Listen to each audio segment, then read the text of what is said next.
시장과 종목에 대한 정확한 판단을 한 걸음 더 다가가 보는 마켓맨, 저는 신한투자증권 최진석입니다. 오늘도 세 가지 키워드와 함께 지난주 시장을 관통하는 이슈, 그리고 이번 주를 전망해보는 이슈들 한번 살펴보도록 하겠습니다. 첫 번째 헤드라인부터 한번 확인을 해보도록 하겠습니다. 본격 반등이냐, 하지만 불안한 9월의 시작이다라는 주제로 한번 얘기를 해볼까 하는데요. 지난주에 미국 증시가 괜찮은 흐름을 보였습니다. 예를 들어서 S&P 500 지수 같은 경우에 2.5% 정도 주간 기준으로 상승을 했죠. 그러면서 지난 6월 중순 이후에 최고의 한 주를 기록을 했고요. 다우지수와 나스닥 지수 같은 경우에도 7월 이후에 최고의 주간을 기록을 하면서 반등에 대한 기대감을 좀 높였습니다. 지난달에 신규 취업자 수가 예상치를 상회하기는 했습니다. 하지만은 그 전 두 달의 수치가 약 한 11만 명 정도 하향 조정이 됐고요. 여기에 무엇보다도 실업률이 3.8%로 이 전달에 3.5% 대비해서 올라가면서 고용시장 냉각에 대한 기대감을 좀 올리는 그런 지표가 금요일 날 나와줬습니다. 여기에 한 목소리 또 더한 것이 임금 상승률이 예상치를 하향한 것. 이 부분 역시도 어떤 경제 전반에 열기가 조금은 식고 있다는 측면을 좀 뒷받침해주는 그런 지표라고 볼 수가 있겠습니다. 다만 지난주 금요일에 이 일중 흐름을 좀 보면요. 고용지표 발표 이후에 미국 증시가 좀 강한 상승 이후에 상승폭을 좀 축소하는 그런 움직임이 나타나기도 했습니다. 여기에 이제 영향을 줬던 것이 로레타 메스터 클리브랜드 연은 총재가 진전이 있지만은 인플레이션이 여전히 높은 수준이다라고 발언을 전했거든요. 이런 부분을 좀 봤을 때 본격적인 또 반등에도 불구하고 긴축에 대한 또 우려감은 일부 좀 남아 있었다라고 정리를 해볼 수가 있을 것 같습니다. 이렇게 지난주 시장을 한번 정리를 해봤는데요. 어떤 부분을 저희가 좀 더 살펴봐야 할까? 물음을 던져봤습니다. 최악의 달이라고 얘기를 하고 있는 9월, 과연 이번에는 다를까? 이 부분에 대해서 좀 더 탐구를 해보도록 하겠습니다. 지난주에도 제가 이제 말씀을 드린 바가 있었는데요. 9월은 역사적으로 봤을 때 미국 증시에 가장 좋지 않은 그런 달이 되겠습니다. 그래프를 한번 살펴보더라도요. 지난 1945년 이후를 집계를 해봤을 때 S&P 500 지수의 월별 평균 수익률을 좀 추적을 해봤을 때 9월 달이 0.73% 이렇게 하락장으로 나옵니다. 그러면서 이 12달 중에 최악의 성적을 기록했던 그런 역사적인 9월의 흐름이라고 볼 수가 있겠고요. 여기에 더해서 상승 확률 역시도 44%에 불과하면서 가장 낮다. 이렇게 볼 수가 있을 것 같습니다. 나스닥 지수 같은 경우에도 지난 1971년 이후에 평균적으로 0.86% 9월 달에 하락을 하면서 역시 굉장히 좋지 않은 그런 달이었고요. 그리고 나스닥 같은 경우에는 12달 중에 유일하게 이 하락장을 보였던 것이 9월의 또 역사적인 흐름이라고 볼 수가 있을 것 같습니다. 그렇기 때문에 지난주에 또 반등을 보면서 기대감도 있지만은 좀 불안감도 엄습하고 있는 9월을 맞이하는 저희의 자세라고 보여지는데요. 하지만은 올해는 다를 것이다 라고 또 주장하는 그런 분위기도 있어서 그 근거에 대해서 좀 설명해 드릴 필요가 있을 것 같습니다. 첫 번째로는요. 내년에 미국의 대선이 예정이 돼 있습니다. 근데 지난 1935년 이후를 좀 집계를 해봤을 때 대선 1년 전에는 이 9월 평균적으로 0.2% 정도 상승하는 흐름이 나와줬다라고 해요. 그러면서 어떤 선거 효과에 의해서 9월 효과 역시도 좀 나쁜 쪽으로 흘러가는 것이 아니라 긍정적인 쪽으로 흘러갔던 그런 역사를 저희가 되도록 볼 수가 있을 것 같고요. 두 번째로는 역시 지난주에도 말씀을 드렸었는데 심리 지표가 과도한 낙관론이 없다라는 점이 지금 9월을 맞이하는 일말의 좀 기대감을 뒷받침해주는 그런 자료라고 보여집니다. 예를 들어서 미국의 개인투자자협회에 집계하는 이 강세론 비율 같은 경우에도 지난주에도 2주 연속으로 평균치를 좀 하회하는 모습들이 나왔어요. 그러다 보니까 과도한 낙관은 없이 어떻게 본다면 시장이 반대로 좀 긍정적인 쪽으로 움직이는 흐름을 기대해 볼 수가 있을 것 같습니다. 세 번째로는요. 매크로 측면에서도 지금 나쁘지는 않다라는 그런 분위기가 좀 감지가 되고 있는데요. 왜냐하면은 미국의 달러 가치라든지 그리고 시중금리, 국채금리 같은 경우에도 고점에 근접하고 있다라는 그런 신호가 좀 포착이 되고 있고 그리고 지표가 어떻든 간에 시장에서는 금리 인상 사이클은 이제 종료가 된 것이다. 이런 또 인식이 남아 있습니다. 그러다 보니까 이 같은 한 세 가지 정도의 이유로 지난 1954년이라든지 아니면은 2010년도에 9월에도 상승장이었던 해가 이번에도 좀 펼쳐지지 않을까라는 기대하는 심리도 존재한다는 점 같이 좀 체크를 하시면 좋을 것 같습니다. 네, 이번엔 두 번째 헤드라인 한번 살펴보도록 하겠습니다. 빅테크들이 러쉬를 하고 있다고 하는데요. 암홀딩스의 상장이 한도를 바꿀까? 이 부분에 대해서 살펴보도록 하겠습니다. 올해 상장이 기대되는 기업이죠. 영국의 반도체 설계 기업 암홀딩스에 대해서 그 주요 고객사입니다. 애플이라든지 엔비디아, 알파벳, AMD 등이 대규모로 투자를 할 것으로 예상이 된다라는 로이터 통신의 단독 기사가 나왔습니다. 또 이번 IPO에는요, 뭐 삼성전자라든지 또 인텔 같은 다른 또 빅테크 기업들도 참여를 할 것으로 투자를 할 것으로 지금 논의 중인 것으로 파악이 되고 있습니다. 현재 암을 소유하고 있는 소프트뱅크 같은 경우에는요, 밸류에이션은 약 한 500억 달러에서 550억 달러 정도로 책정하고 있는 것으로 전해지고 있는데, 잠재적인 투자자들은 해당 밸류에이션에 뭐 동의하는 수준이다. 이렇게 기사가 나와주고 있습니다. 그러면서 빅테크가 기업별로는 뭐 한 2,500만 달러에서 1억 달러 정도를 투자할 것으로 합의한 것으로 알려지고 있는데요. 다만 아마존 같은 경우에는요, 당초 앵커 투자자, 그러니까 어떤 투자 라운드라든지 이런 IPO를 이끄는 그런 선도적인 투자자로 이름을 올릴 것으로 좀 물망에 올랐지만은 투자를 하지 않기로 결정했다라는 로이터의 또 내용도 나와 있습니다.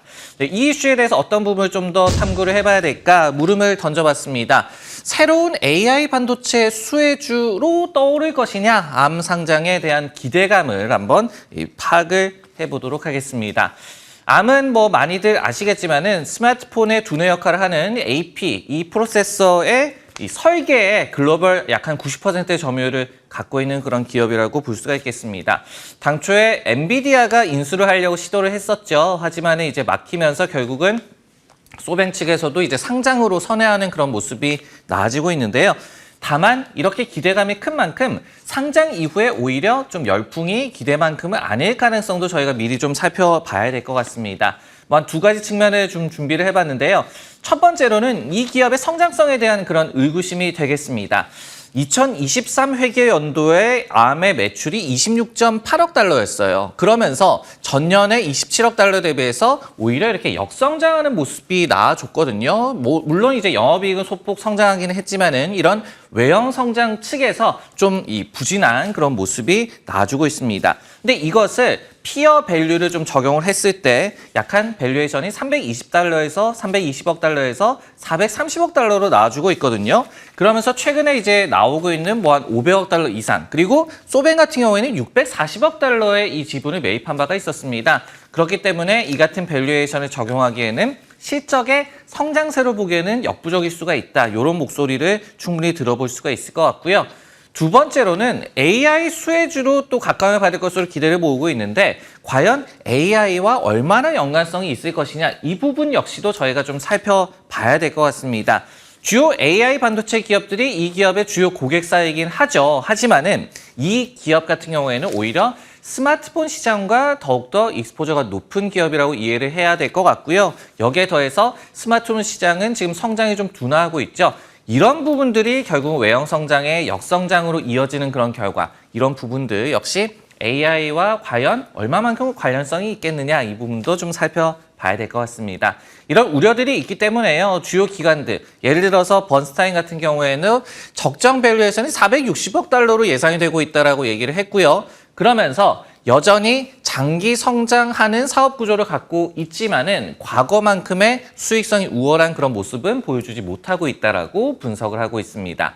여기에 더해서 MKM 파트너스 같은 경우에도 높은 밸류에이션과 그리고 IPO 열기가 전체 시장의 또 분위기에 도움을 줄 것이다라고 분석을 하고는 있습니다. 하지만은 이렇게 자신감이 있는 기업이라고 한다면은 당연히 약 한 6개에서 8개 분기의 재무제표를 디테일을 제공을 했을 것으로 보이는데 그런 디테일이 없었다. 조금은 놀랐다는 또 반응을 나타내고 있어요.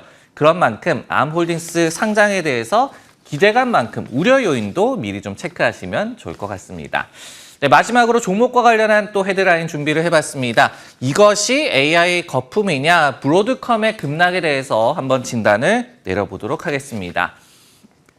지난주 금요일 날 브로드컴의 주가가 약 한 5.4% 정도나 급락을 하고 말았습니다. 전일 장 마감 이후에 실적을 발표를 했는데요. 사실 수치가 양호했음에도 불구하고 기대에 못 미쳤다라는 평가가 나온 것으로 해석이 되고 있고요. 그러면서 어떤 AI 열풍이 조금 식어가고 있는 것이 아니냐 이렇게 또 우려의 목소리를 보내는 그런 시각도 존재하고 있는 상황입니다. 일단 실적을 좀 보면요. 컨센서스를 넘어서는 매출액과 주당 순이익을 모두 다 발표를 해줬습니다. 그런데 왜 시황 매물이 좀 쏟아졌을까? 그것을 한번 살펴봤더니요. 일단은 매출 성장률이 약 한 5%에 불과했다. 그러니까 시장의 기대치는 컨센서스보다도 더욱더 높았다라고 일단은 진단을 해볼 수가 있을 것 같고요. 그리고 이제 EPS 같은 경우에도 non-GAAP 기준으로는 이제 컨센서스를 상향을 했지만은 이 GAAP 기준으로는 오히려 컨센서스 좀 하향하는 모습이 나왔다. 그러면서 8% 성장에 그쳤다. 이런 부분들이 결국은 실망 매물의 이유로 해석이 되고 있습니다. 여기에 또 더해서 결정적으로 가이던스가 실망스러웠다는 그런 해석도 나오고 있는데요. 당분기 매출을 92.7억 달러로 예상을 하면서 컨센서스 92.8억 달러를 소폭 하회하고 말았습니다. 브로드컴의 주가는요, 올해 약 한 57% 정도 올랐는데요. 참고적으로 AI 수혜주로 묶이면서 이 같은 놀라운 움직임을 보인 것으로 해석이 되고 있습니다. 네, 브로드컴의 급락 어떻게 좀 바라봐야 될까요? 기대가 과도했을까? 실적에 숨어있는 그 의미까지도 한번 찾아보도록 하겠습니다. 브로드컴이 왜 AI 관련주, 수혜주로 묶여 있었냐? 이 연산 가속기보다도 또 중요한 어떤 네트워크 장비의 첨단 칩을 공급하는 그런 업체이기 때문에 AI 수혜주로 묶였던 그런 흐름이라고 저희가 볼 수가 있을 것 같습니다. 이 때문에 뭐 뱅크 오브 아메리카 같은 주요 기관들도 AI의 최대 수혜주다라고 얘기를 하기도 했고요. 그리고 넥스 엔비디아다. 그러니까 엔비디아가 이미 주가가 많이 올랐기 때문에 이제는 AI 모멘텀을 타고 더욱더 주가가 오를 종목으로 또 브로드컴을 코라는 그런 기관들도 많았던 상황입니다. 근데 이번 실적에서 첫 번째 함의는 무엇이냐? 역시 엔비디아는 아니었다라고 저희가 생각을 해볼 수가 있겠죠.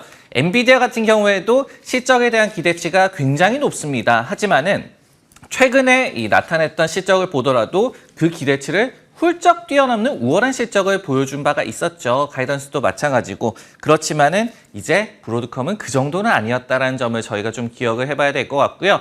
그리고 이제 두 번째 함의는 스마트폰의 시장 회복이 좀 멀었다. 이 부분을 저희가 좀 생각을 해봐야 될 것 같습니다. 브로드컴은 뭐 애플의 주요 고객사로도 잘 알려진 만큼 스마트폰 시장과도 또 결부되어 있는 그런 기업이 되겠습니다. 근데 반대로 델이라든지 인텔과 같은 PC 관련주는 모처럼 좀 긍정적인 실적을 발표를 하면서 주가가 좀 오르는 모습을 보여주고 있죠. 양사의 경영진도 상황이 좋아지고 있다라고 얘기를 하고 있습니다. 반면에 암의 실적 이 역성장에서 보듯이 스마트폰 업황의 회복 기미는 아직까지 보이지 않고 있는 그런 상황이거든요. 그렇기 때문에 브로드컴의 스마트폰 시장과의 그 결부성을 저희가 좀 생각을 해봐야 될 것 같고요. 그리고 브로드컴 같은 경우에는 2024 회계연도에 AI 관련 매출이 70억 달러에 달할 것으로 전년도에 한 38억 달러 대비해서 거의 2배 성장할 것으로 예상을 하고 있습니다. 그리고 이 경우에는 엔비디아 버금가는 대형 반도체주로 좀 거듭날 것으로 기대가 되고 있는데 이렇듯이 스마트폰 시장이 좀 죽고 있는 상황에서 AI 모멘텀이 그만큼 중요한 브로드컴의 상황이다라고 정리를 해볼 수가 있을 것 같습니다. 마켓맨 오늘 준비한 내용이 여기까지고요. 저는 다음 시간에 다시 돌아오도록 하겠습니다.